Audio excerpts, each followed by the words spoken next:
Oke, selamat siang kepada seluruh peserta. Kembali lagi kita di seminar online ya, Indonesian Center.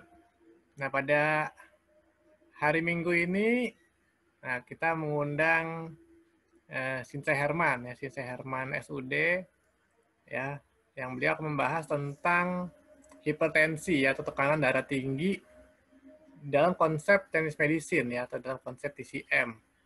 Yang perlu kita tahu sekarang banyak ya bermunculan pengobatan-pengobatan dengan herbal ya ataupun akupuntur ya untuk mengobati hipertensi. Ya, tapi sebenarnya apa itu hipertensi atau tekanan darah tinggi?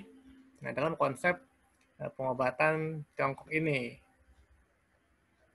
Nah, Sinse Herman ini, beliau adalah,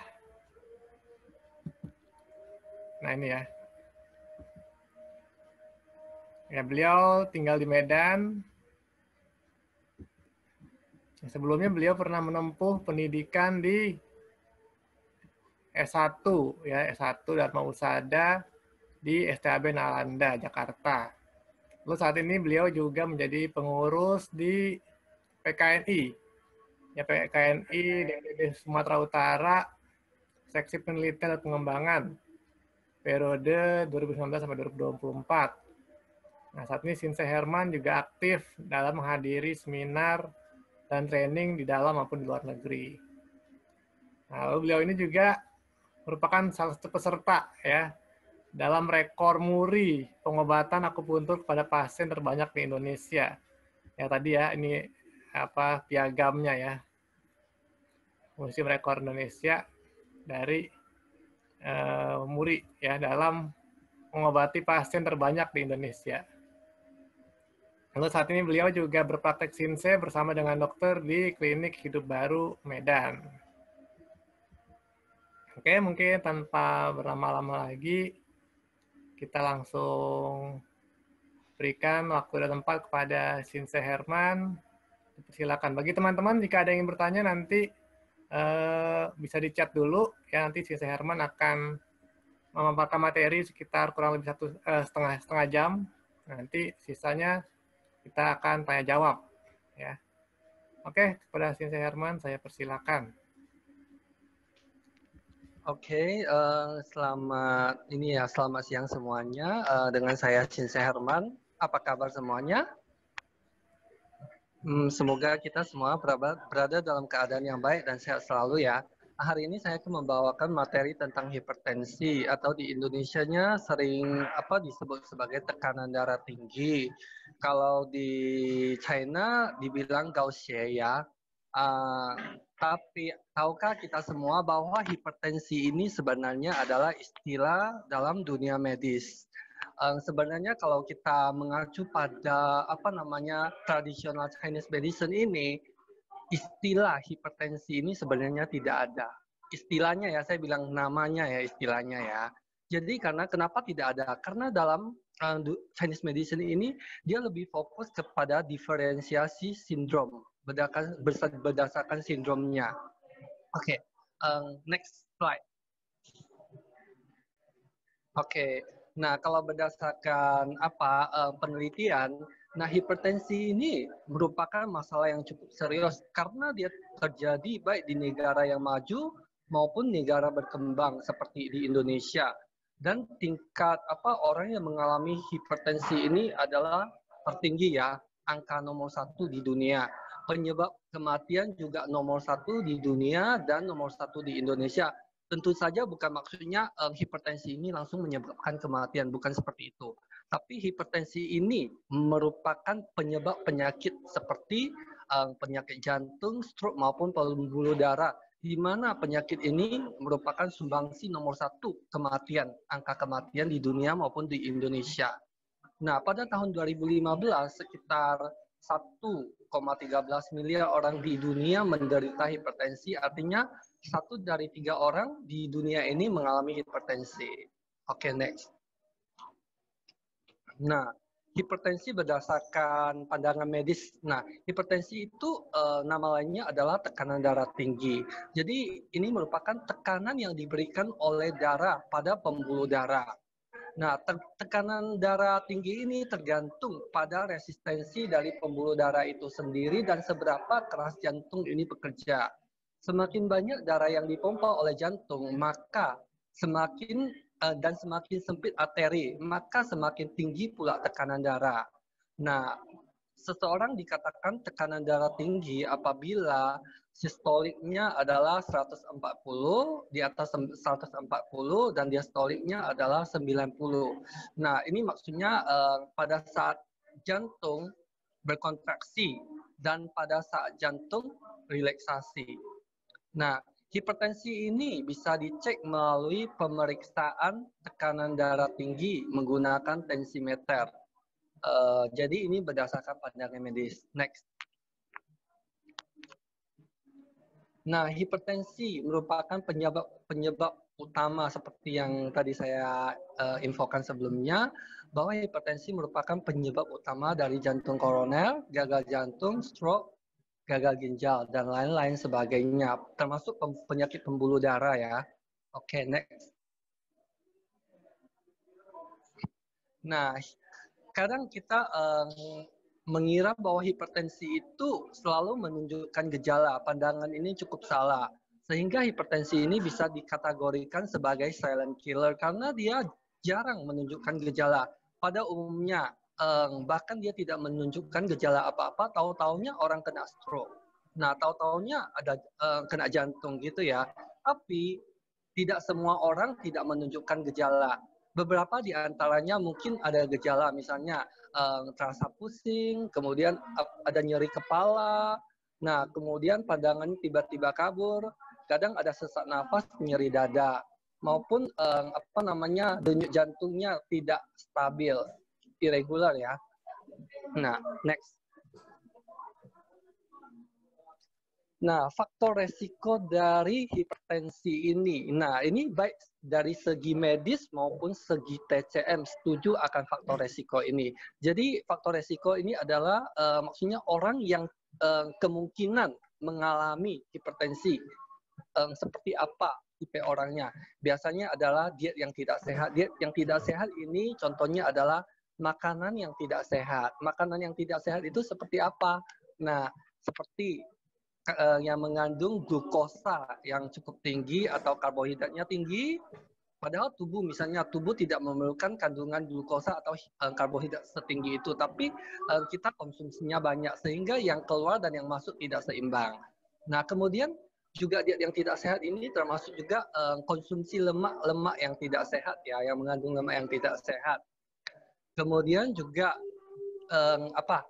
minuman ini juga termasuk diet ya, misalnya minuman bersoda, kafein yang tidak terkontrol dan lain-lain sebagainya.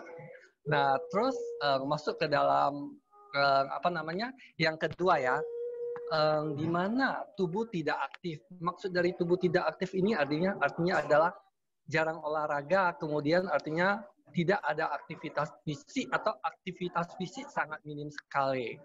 Jadi ini yang menyebabkan kita bilang ya salah satu faktor resiko hipertensi. Kemudian juga berdasarkan penelitian, rokok dan alkohol juga turut bersumbangsi terhadap faktor resiko tersebut. Kemudian obesitas. Nah, kemudian pada orang tua ya yang umur di atas 65 tahun. Biasanya disebabkan karena pembuluh darah mereka yang udah menyempit.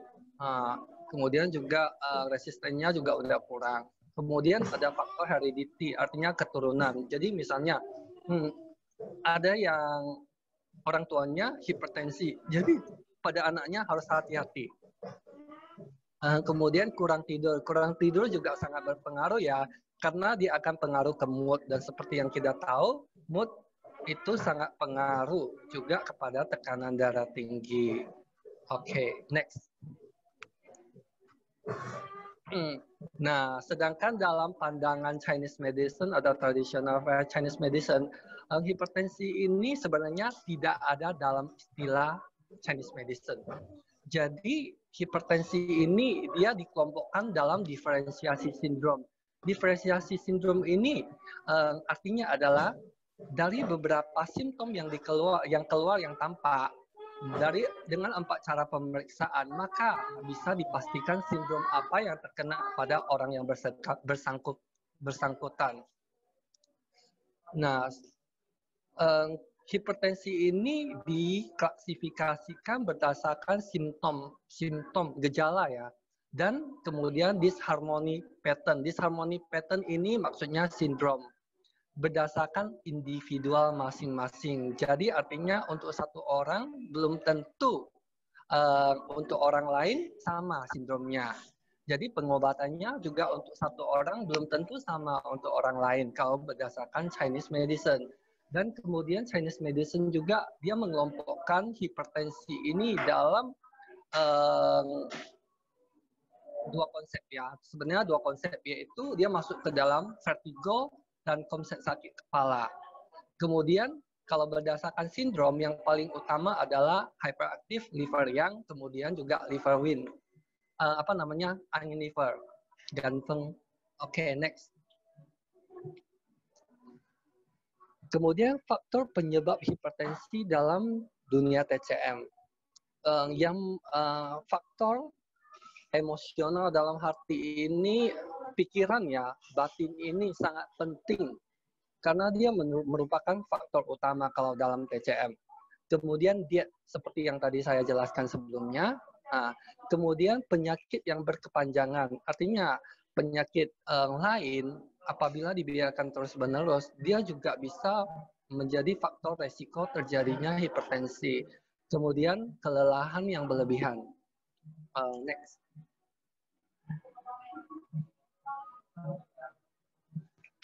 Oke, diferensiasi sindrom. Terdapat dua aspek utama ya dalam hipertensi, pandangan utama, yaitu defisiensi yin dan hiperaktif yang. Defisiensi yin biasanya dicirikan dengan kekurangan, biasanya artinya gampang haus karena dia kekurangan cairan dalam tubuh kita. Kemudian defisiensi ini dia bisa menyebabkan yang overaktif. Oke, next. Nah, ini akan dibahas dengan lengkap. Diferensiasi sindrom yang pertama adalah hiperaktif yang liver. Ciri-cirinya dia mirip dengan hipertensi dalam dunia medis. Dan dia merupakan, kita sering menemukan sindrom ini ya untuk orang yang hipertensi. Oke, ciri-cirinya atau gejalanya adalah biasanya terdapat nyeri kepala dan mata. Nyerinya ini seperti kayak ditekan ya. Jadi dia beda nanti antara hiperaktif yang sama defisiensi yin, ciri-cirinya beda. Nah, nyeri kepalanya dan matanya seperti ditekan atau penuh, kemudian pusing, gampang marah. Karena yang aktif atau yang liver aktif, api liver naik ke atas sehingga menyebabkan gampang marah, muka merah dan mata merah. Kemudian kegelisahan, tinnitus di sini artinya telinga berdenging. Kemudian pendengaran juga kurang. Kemudian ada rasa pahit ya di mulut kita ya. Kenapa ada rasa pahit? Karena ketika terjadi hiperaktif yang pada liver, maka gallbladder juga akan terpengaruh. Gallbladder ini berpasangan dengan liver, sehingga kita bisa merasakan rasa pahit di mulut ini.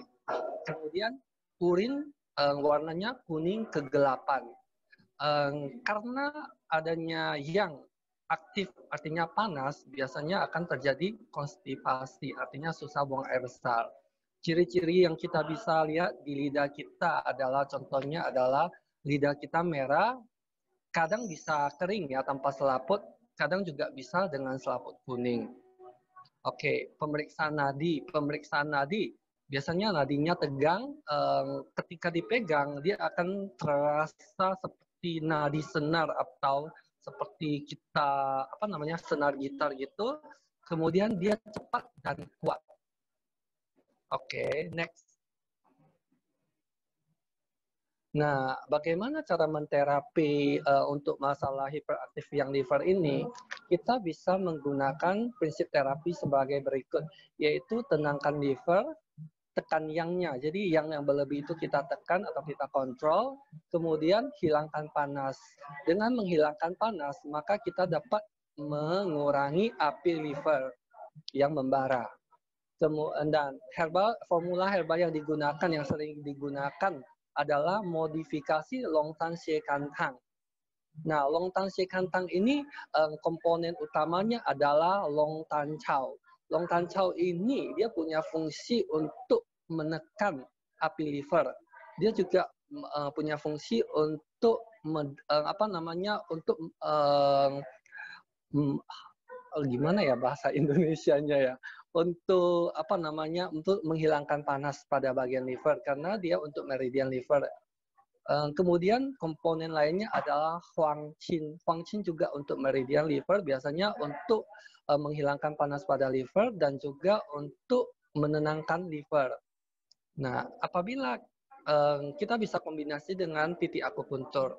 Jika kita tidak menggunakan akupuntur, kita bisa melakukan acupressure, yaitu pada liver 2 dan liver 3. Kenapa liver 2 dan liver 3 ini sangat penting?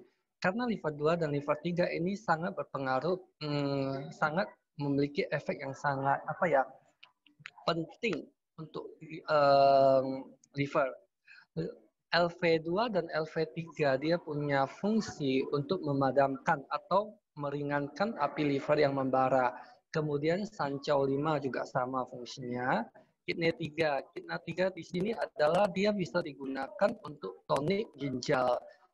Seperti yang kita tahu bahwa ginjal adalah unsur air dan unsur air ini mampu mengontrol unsur api yang membara pada liver. Kemudian gallbladder 20 dan Taiyang.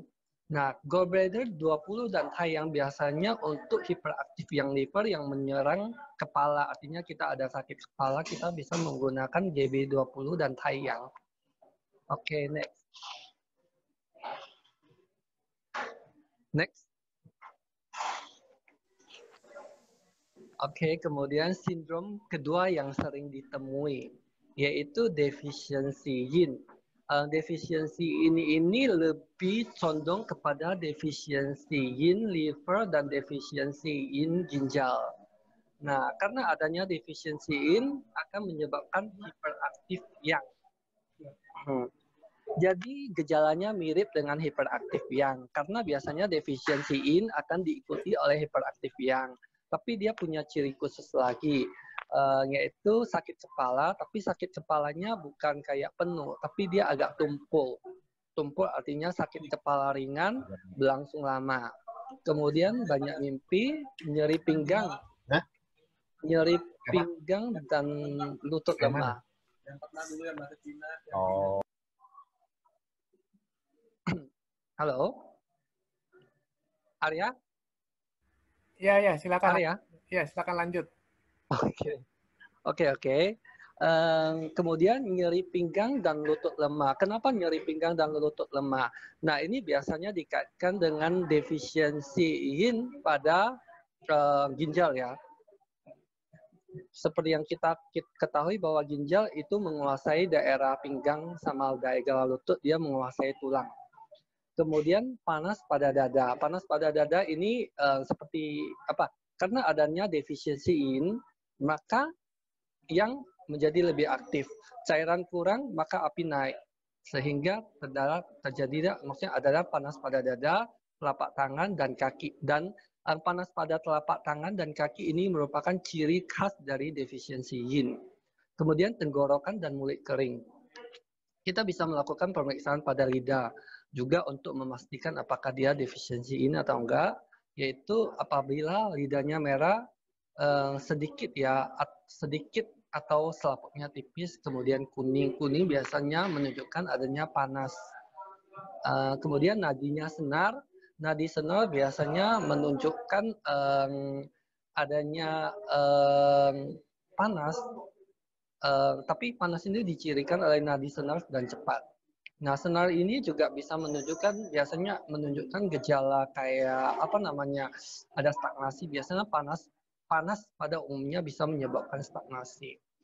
Kemudian nadanya juga simai atau tipis untuk defisiensi yin. Next. Nah, prinsip terapinya adalah tonic yin. Biasanya bisa tonic yin ginjal, juga bisa tonic yin liver, dan tenangkan liver. Formula yang biasa digunakan adalah modifikasi Tian Ma Gao Teng Yin dan Qi Chu Ti Huang Wan. Arya, sorry ya kalau pelafalannya kurang ya, Mandarin saya kurang bagus. Iya, nggak apa-apa. Oke, nah Tian Ma Gao Teng ini sama Cicu Ji Huang Wan ini dia punya apa efek untuk tonic yin. Juga Cicu Ji Huang Wan ini dia punya efek untuk tenangkan liver. Kemudian titik akupuntur yang bisa digunakan adalah BL18 Gansu. Gansu, kenapa BL18? Karena dia langsung berhubungan dengan liver. Kan ya, kan itu kalau nggak salah liver ya. Arya. Iya, liver, kan. Nah, Liver. kemudian BL23 sensu. BL23 biasanya untuk menguatkan pinggang. Nah, jadi makanya dia pakai BL23 juga. Kemudian liver 3. Kenapa pakai liver 3? Karena biasanya seperti defisiensi yin akan menyebabkan hiperaktif yang panas. Makanya dia menggunakan liver 3. Kemudian pakai kidney 3. Kidney 3 ini bukan hanya untuk tonic yin ginjal ya, tapi dia juga untuk tonic yang ginjal bisa. Kemudian SP6. SP6 ini adalah kita sebut sebagai 3 yin ya. Untuk liver, untuk ginjal, sama satu lagi untuk spleen. Jadi dia tonic 3 yin. Jadi fungsinya adalah lebih ke tonic in. Kemudian HT7. Kenapa saya memilih HT7? HT7 ini punya fungsi untuk menenangkan. Jadi biasanya pikiran kalau tenang, emosional stabil, maka tekanan darah akan lebih terkontrol dengan baik. Oke, next. Nah, ini cukup jarang sih, tapi ada kalanya terdapat defisiensi yin dan yang sekaligus. Biasanya ini terjadi pada orang tua. Jadi ini ya untuk usia sekitar di atas 65 di mana tubuh qi tubuhnya udah kurang, qing ginjalnya udah kurang, makanya terdapat defisiensi yin dan yang muncul sekaligus. Nah, ciri-ciri khasnya adalah pusing, sakit pinggang, kemudian pinggang juga lutut juga lemah, kemudian pendengaran juga berkurang, pendengaran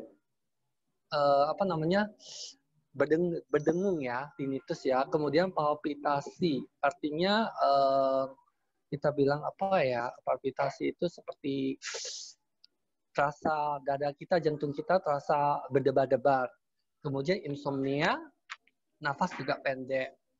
Kemudian ingatan lemah. Seperti yang kita ketahui, ginjal ini menguasai memori ingatan. Jika terdapat defisiensi pada ginjal, maka akan mempengaruhi memori kita. Kemudian juga kita tahu bahwa ginjal ini menguasai daerah vital dari pria maupun wanita. Nah, apabila terdapat defisiensi, kemungkinan bisa mengalami impotensi. Kemudian nokturia. Nokturia ini maksudnya adalah sering kencing ya pada malam hari. Jadi kencingnya tidur nanti bangun lagi kencing gitu. Oke. Lidahnya dicirikan sebagai berikut. Karena ada defisiensi yin dan yang, maka lidahnya pucat. Kemudian selaputnya kadang tanpa selaput atau selaputnya tipis. Karena terdapat defisiensi di dua-duanya yang sama yin biasanya dicirikan oleh nadinya lemah kemudian tipis ataupun lambat. Tapi dia kadang bisa kita jumpai lambat teratur, kadang juga lambat tidak teratur ya. Oke, next. Prinsip terapi yang bisa kita gunakan adalah karena memang terdapat kekurangan in ya, defisiensi in itu ada in kita kurang, yang kita kurang. Maka kita bisa tonik atau nutrisi in, kemudian support atau bantu yang. kita bisa menggunakan formula Ersientang modifikasi. Ersientang ini bisa tonik dua-duanya, yaitu tonik ginjal yin dan tonik ginjal yang. Kemudian juga kita bisa menambahkan atau tanpa menambahkan jingkui senjiwan. Nah, ini fungsinya adalah untuk tonik ginjal yang. Jika kita lihat bahwa yangnya lebih condong defisiensi ya untuk ginjal.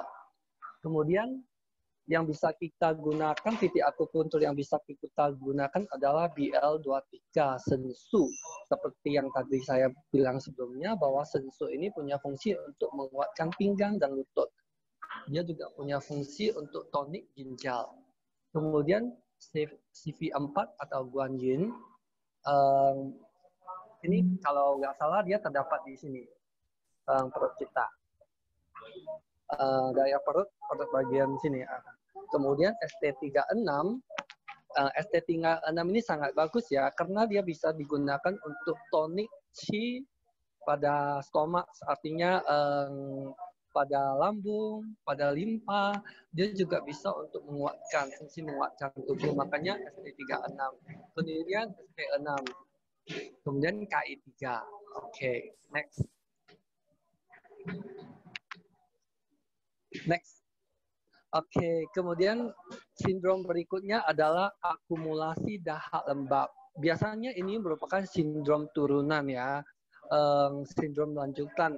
Karena adanya panas, dia bisa menyebabkan dahak lembab. Dahak lembab bukan dahak yang kita batuk keluar ya, maksudnya gitu, bukan itu ya. Dahak di sini artinya kayak apa ya, ada plak.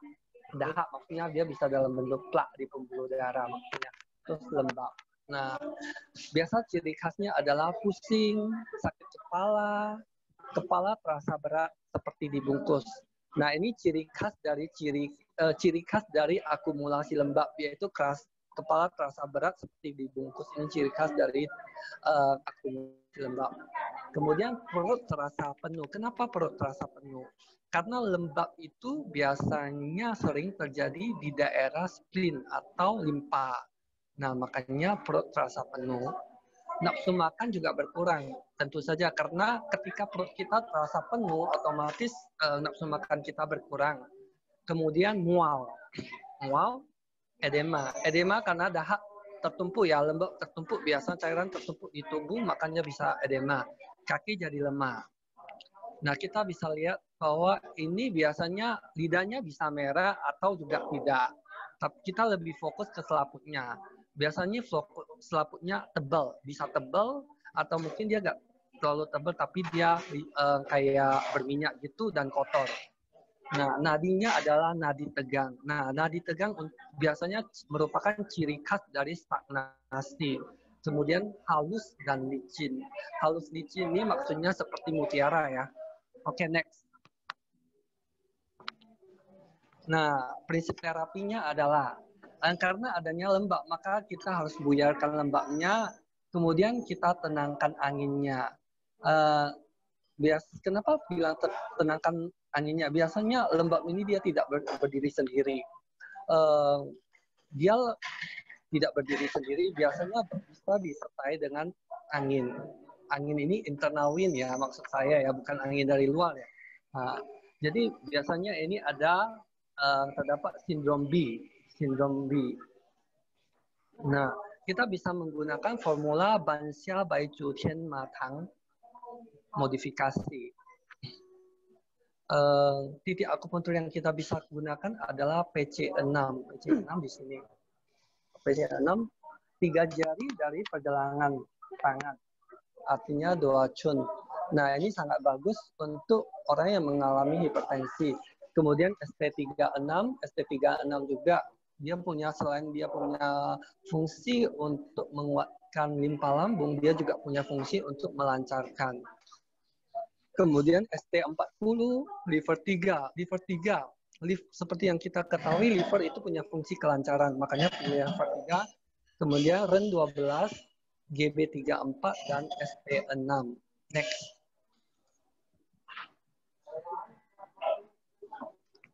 Oke, Sebenarnya ada lagi beberapa sindrom ya, dari tadi sindrom dari hipertensi itu, cuma saya nggak bisa sebutkan semuanya, saya sebutkan yang umum-umumnya.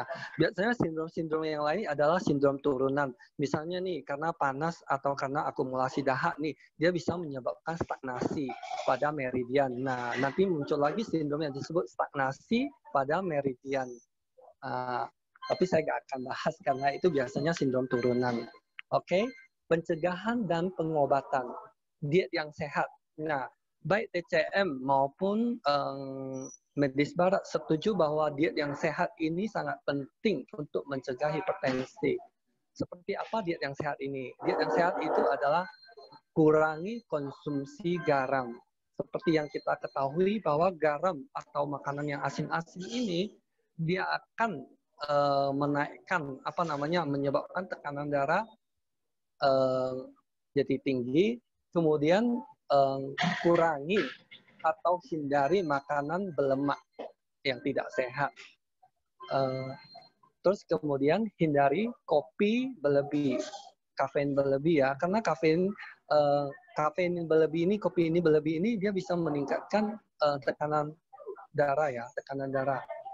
Seperti kemarin saya ada coba juga, saya minum kopi, rupanya tekanan darah saya naik. Jadi langsung dites, tapi ya nggak langsung di waktu itu minum juga, butuh waktu sekitar 30 menit sampai 45 menit.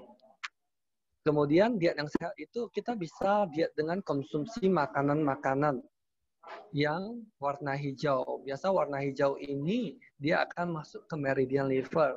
Kemudian biasanya untuk hyperactive liver yang kita bisa konsumsi makanan atau sayur ataupun herbal yang sifatnya pahit. Biasanya pahit dia punya condong untuk mendinginkan liver. Oke, terus kemudian olahraga. Olahraga di sini maksudnya bukan olahraga berat ya, tapi olahraga ringan. Misalnya jogging, tapi bukan sampai kecapean. Joggingnya jalan santai, lari kecil, kemudian bisa melakukan tai chi atau qigong biar tubuh bergerak. Meridiannya meridiannya juga jadi lancar. Kemudian hindari rokok dan alkohol. Kurangi stres. Nah, stres ini sangat berpengaruh pada tekanan darah. Biasanya kita bisa menjumpai bahwa orang dengan stres tinggi atau orang pemarah itu condong tekanan darahnya akan meningkat. Kemudian pencegahan berikutnya adalah pemeriksaan rutin. Pemeriksaan rutin ini kita bisa periksa ke dokter ya, mereka punya alat atau periksa ke Shinsei.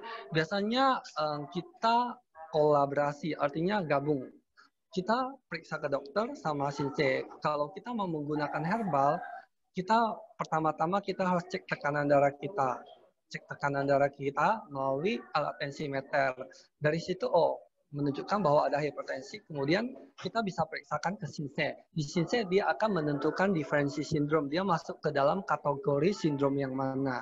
Jika positif, maka kita harus konsultasikan ke dokter maupun ke Shinsei, tergantung pada pilihan ya sekarang ya. Biasanya mereka akan memberikan obat-obatan untuk mengontrol tekanan darah. Yang menjadi pertanyaan mungkin apakah tekanan darah ini bisa sembuh atau tidak. Nah, ini susah dibilang. Karena kita lihat ya, pada zaman sekarang ini, gaya hidup sama makanan ini sangat mempengaruhi. Jadi kembali ke diri masing-masing. Oke, next. Oke. Habis, apakah ada pertanyaan? Halo. Ya, oke, terima kasih kepada ya.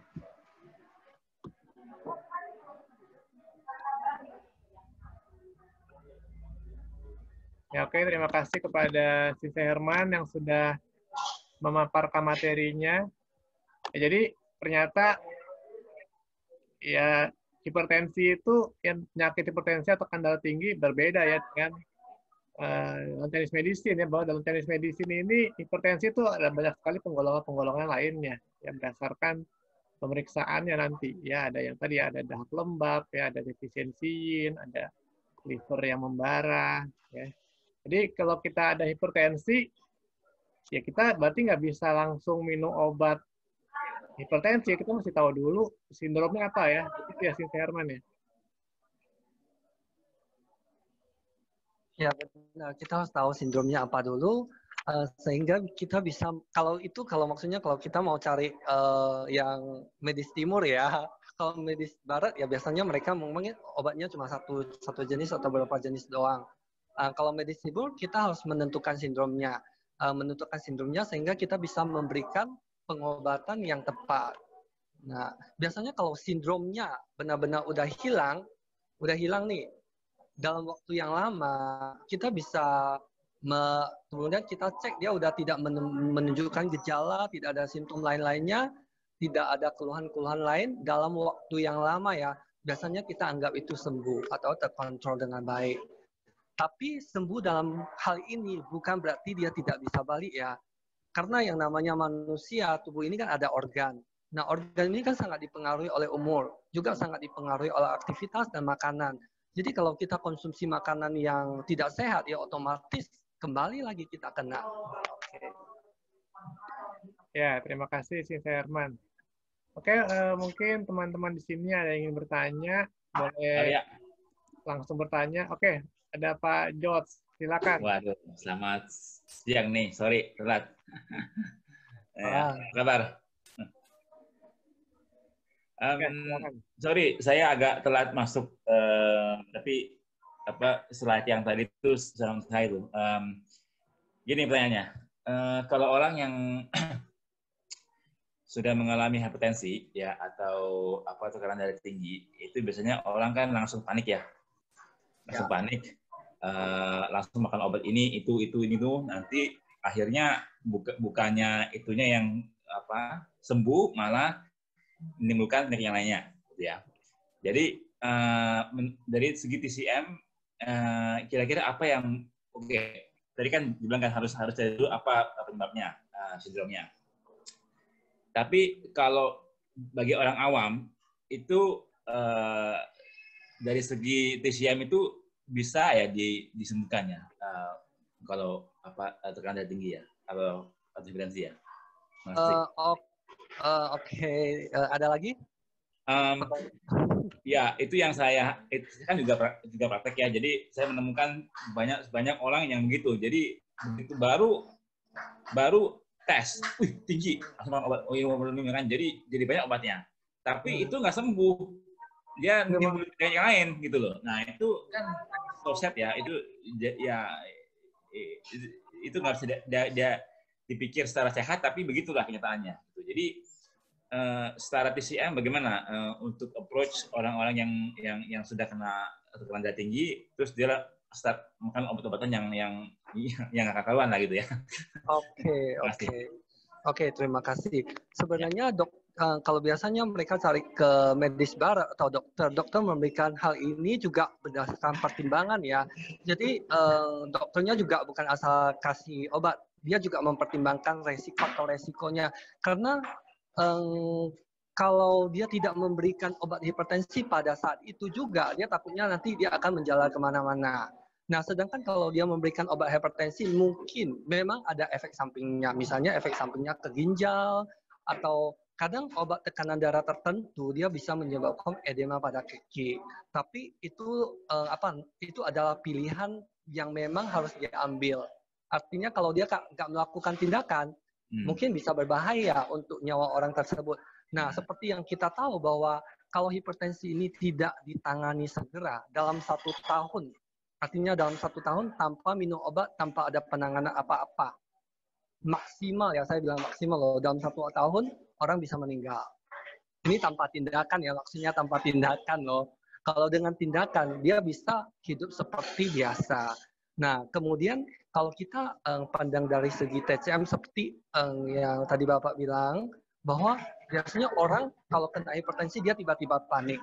Nah, solusi pertama, karena kalau udah tahu dia panik, dia harusnya cari pengetahuan. Artinya sekarang kan informasi udah tersebar di mana-mana. Jadi kita bisa cari tahu dong, untuk orang awam bisa cari tahu dong bagaimana cara menangani hipertensi.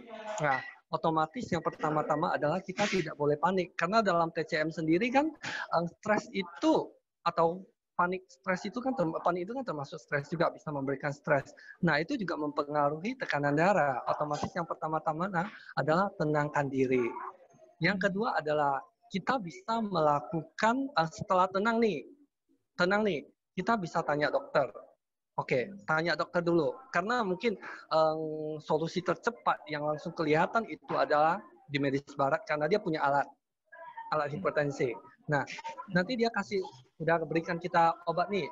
Nah, hipertensi kita udah seimbang. Nah, artinya udah terkontrol. Kita mau tanya timur, yang medis timur punya, juga bisa. Nanti sesuai dengan pemeriksaan yang mereka lakukan, artinya sinse atau apa yang itu, nanti dia akan memberikan herbal yang tepat juga. Biasanya seperti itu. Lalu yang menjadi pertanyaan bisa disembuhkan atau enggak ya tadi Pak ya? Ya. Nah, kembali lagi, itu tergantung pada diri masing-masing pasien.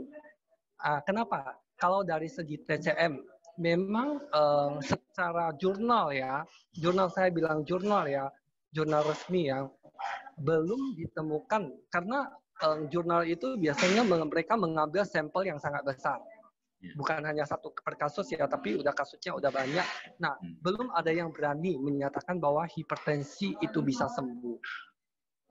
Karena biasanya jurnal mereka kaitkan dengan medis juga, nggak benar-benar mau di TCM ya. Nah, jadi kalau kita berdasarkan sindrom, sindromnya udah hilang nih seperti yang saya jelaskan. Sindromnya udah hilang nih, dalam waktu yang lama dia tidak kambuh, artinya tidak muncul lagi. Nadinya juga stabil, tidak ada gejala, tidak ada keluhan. Nah, itu bisa kita kategorikan sembuh. Tapi kembali ke diri masing-masing. Apakah orang itu bisa melakukan diet yang sehat? Apakah bisa olahraga? Gaya hidupnya ya, kita kembali ke gaya hidupnya. Nah, itu yang susah untuk zaman sekarang itu. Jadi kalau tanya bisa sembuh atau tidak, ya susah dibilang karena dia balik lagi ke pribadi orang itu. Oke. Ya.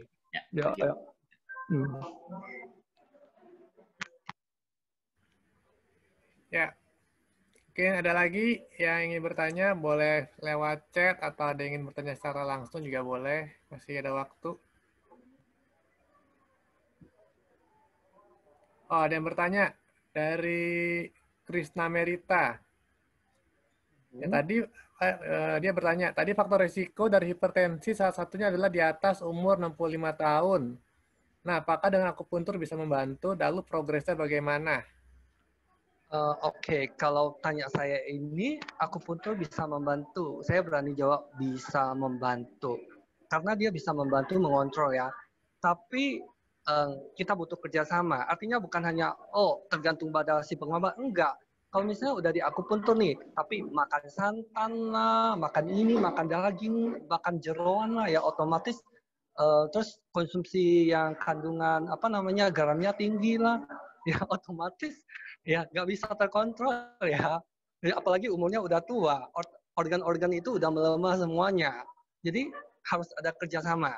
Jadi dia harus menjalankan pantangan. Pantangan dalam hal ini bukan berarti tidak boleh sama sekali, karena saya juga tidak suka suruh orang diet ini diet itu ya. Tapi saya mengontrol dari makanannya. Jadi tidak berlebih, artinya moderat sesuai umur, sesuai dengan keadaan pasien. Jadi moderat untuk tiap orang itu beda-beda ya. Ada yang moderatnya seperti apa, makanannya seperti apa. Untuk orang yang sakit, moderatnya seperti apa, itu beda lagi. Nah, progresnya biasanya ceritanya kalau udah ada kerjasama antara pasien sama si pengobat. Nah, progresnya biasanya menunjukkan hasil yang baik. Dia bisa sampai misalnya tiap hari dia minum obat hipertensi ini. Tapi dengan melakukan akupuntur, dia bisa kurangi obat-obatannya. Misalnya dari sehari sekali bisa jadi 2 hari sekali, 3 hari sekali. Tapi balik lagi, ini harus dilakukan pengecekan rutin. Biar jangan tiba-tiba dia loncat tinggi. Seperti itu. Oke. Ada lagi? Ya, terima kasih. Ya, jadi memang paling penting ini pola makan ya. Jadi kalau hanya mengandalkan akupuntur, misalnya seminggu sekali datang, seminggu dua kali datang, makannya Iya, tetap betul. berantakan ya Iya, iya. percuma ya. Karena kan yang tiap hari kita ada ya kita makan ya. Kalau hanya mengandalkan akupuntur datang seminggu sekali, seminggu dua kali ya itu nggak ini ya, nggak menuntut ya, nggak kekejar. Oke. Pak Herman, Oke, mungkin ada lagi teman-teman yang ingin tadi bertanya. Anda udah ini ya kasih tahu apa teman Anda ya. Itu punya WA ya? WA. Terus saya kalau apa saya bilang ya. Oke. Oh ya, si Ferma tadi ada WA. Oh iya, iya. Oh ya, saya mau tambahkan lagi. Biasanya pencegahannya juga bisa dibantu dengan makanan ya. Makanan yang bagus untuk gak ada dislike ya. Padahal seingat saya udah saya tambahkan. Oke, oke. Jadi biasanya dibantu oleh makanan. Misalnya kita mau mengobati hipertensi secara global nih, secara umum.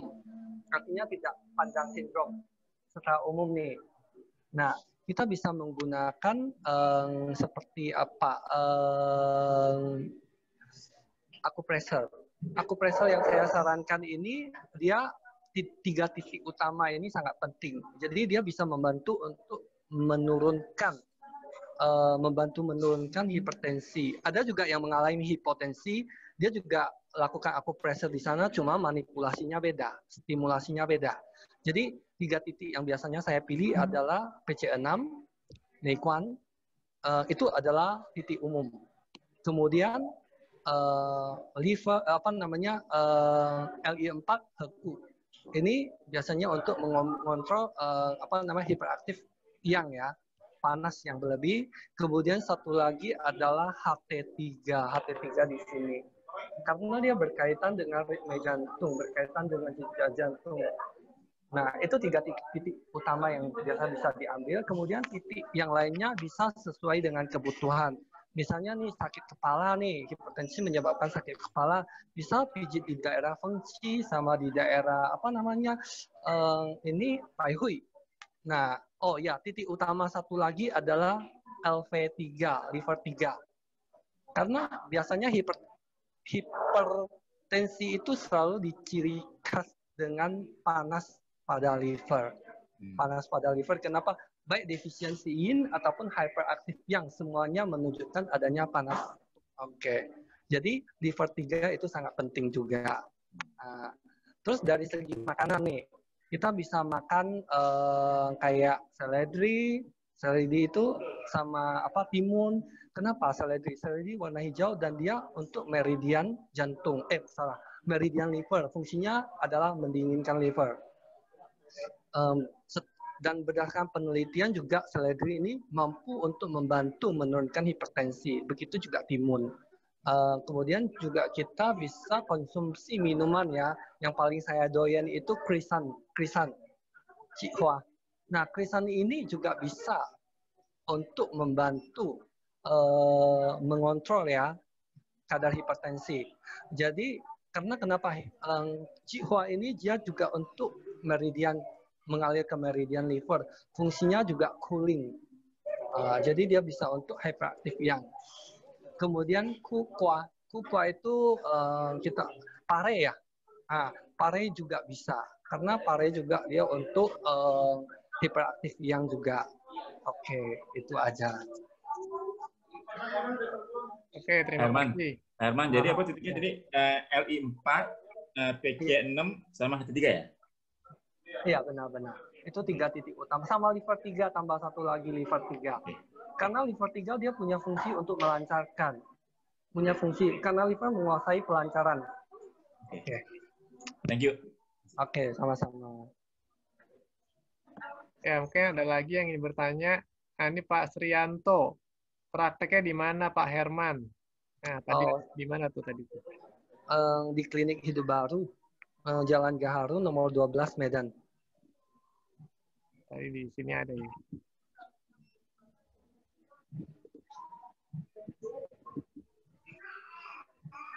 Sepertinya saya nggak tulis di situ. Nah, di sini nih ya? Ya, tapi saya nggak tulis alamatnya. Oh. Tapi di Google Map ada kok.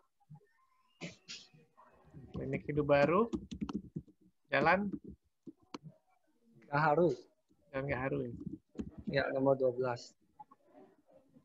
Dan Ya, thank you. oke, mungkin teman-teman lain ada yang masih ingin bertanya, silakan, kita masih ada waktu. Karena mungkin Sinta Herman ada yang ingin menambahkan. Kayaknya itu dulu deh. Ya mungkin zaman sekarang kita lihat banyak ya Sinta, ya di WhatsApp atau di medsos-medsos ya, herbal ini mampu untuk menurunkan hipertensi ya dalam seminggu atau gimana. Padahal nggak jelas itu herbalnya siapa dari mana ya. Kadang-kadang ya ada beberapa pasien tuh ya itu mereka minum herbal itu cuma dari di share WhatsApp ya, dan mereka coba-coba sendiri ya. Itu Ya, gimana menurut saya tuh? Makanya ada yang berhasil dan ada yang tidak, dan malah ada yang beresiko juga kan. Makanya kalau misalnya kita tidak tahu sindromnya apa, paling apa ya, paling aman ya. Artinya lebih aman lah, saya nggak berani bilang paling aman. Lebih aman kita konsumsi makanan yang punya fungsi untuk menurunkan tekanan darah daripada obat-obatan herbal ya. Herbal itu juga kalau konsumsi dalam dosis tertentu dan sindromnya tidak tepat, dia juga akan jadi racun. Oke. Ya karena namanya juga obat herbal ya. Namanya obat ya harus diberikan sesuai dengan ya pemeriksaan dan diagnosa ya, baru diberikan diresepkan obat herbal. Ya. Oke, mungkin ada lagi yang ingin bertanya, silakan.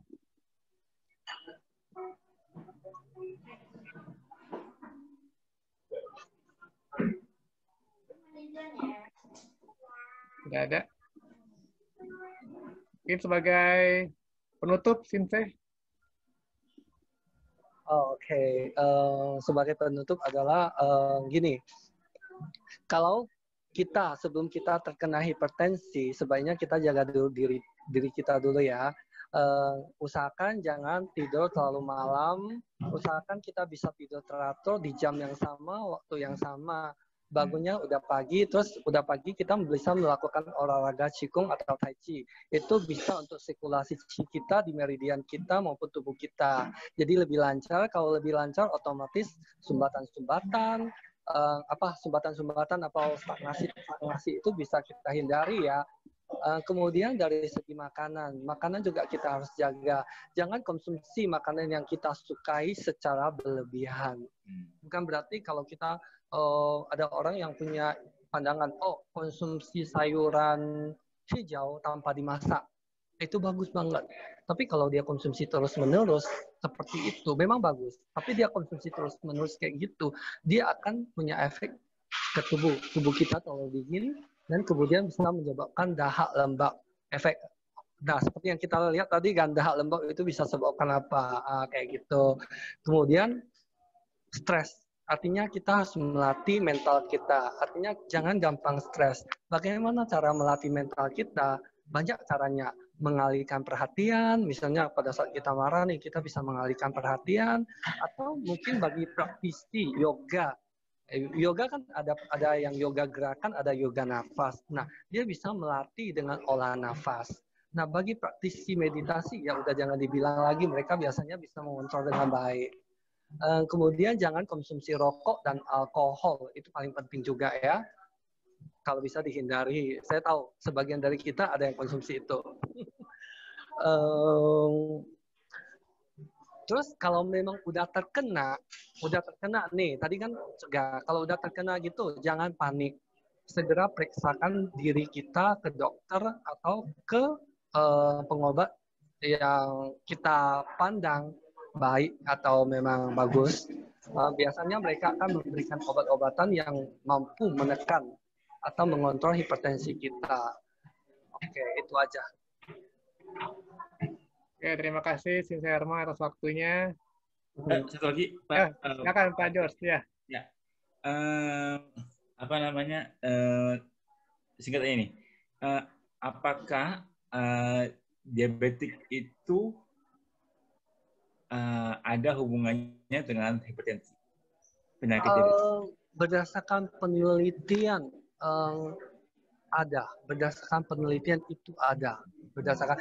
Jadi tapi hubungannya bukan langsung ya, dia ada hubungannya sekunder itu maksudnya hubungan tambahan. Tapi secara TCM kita harus balik lagi ke 4 cara pemeriksaan. Nggak bisa bilang ada hubungan atau enggak ya. Oke. Oke, ya terima kasih kepada si Herman atas waktunya. Terima kasih juga kepada seluruh teman-teman yang sudah ikut seminar pada minggu sore hari ini. Sampai jumpa lagi di seminar online berikutnya. Ya, sampai jumpa dan salam sehat seimbang. Ya, terima kasih. Terima kasih, Sinsu.